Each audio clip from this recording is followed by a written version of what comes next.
If you're working in Canada, you're probably contributing to CPP with every paycheck. But do you know how much you'll actually receive in retirement? And what about old age security? Hi, I'm Rainer, and today we're breaking down Canada's two main government retirement programs, CPP and OAS. Let's start with CPP, the Canada Pension Plan. CPP is a mandatory earnings-based program. If you work in Canada and earn more than $3,700 per year, you and your employer each contribute to CPP. If you're self-employed, you pay both portions yourself. The amount you receive in retirement depends on how much and how long you contributed during your working years.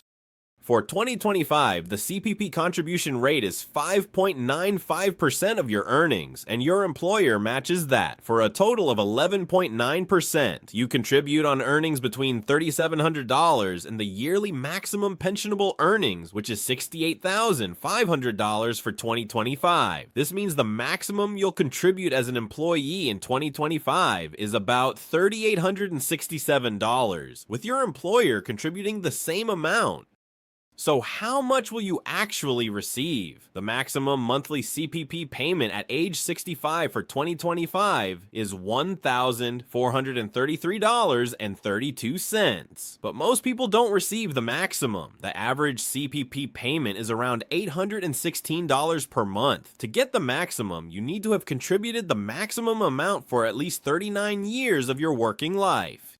You can start receiving CPP as early as age 60, but your payments will be permanently reduced by 0.6% for every month before 65. That's a 36% reduction if you take it at 60, or you can delay CPP until age 70 and your payments increase by 0.7% for every month after 65. That's a 42% increase if you wait until 70. The standard age is 65, which gives you your full calculated benefit.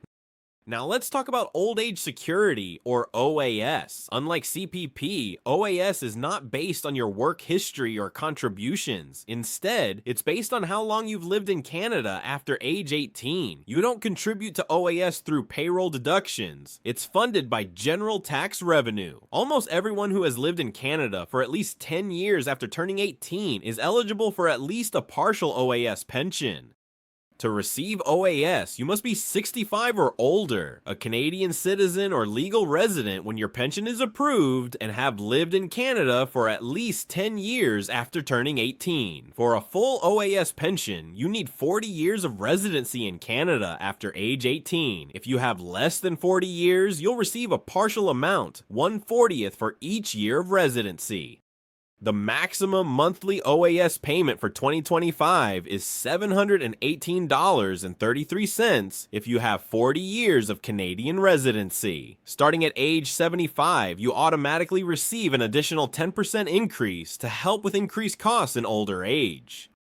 Here's an important catch. OAS has an income test called the recovery tax or clawback. If your individual net income exceeds $90,997, you must repay 15 cents of OAS for every dollar above that threshold. If your income is over $148,451, your OAS is completely eliminated. This is based on your individual income, not household incomes.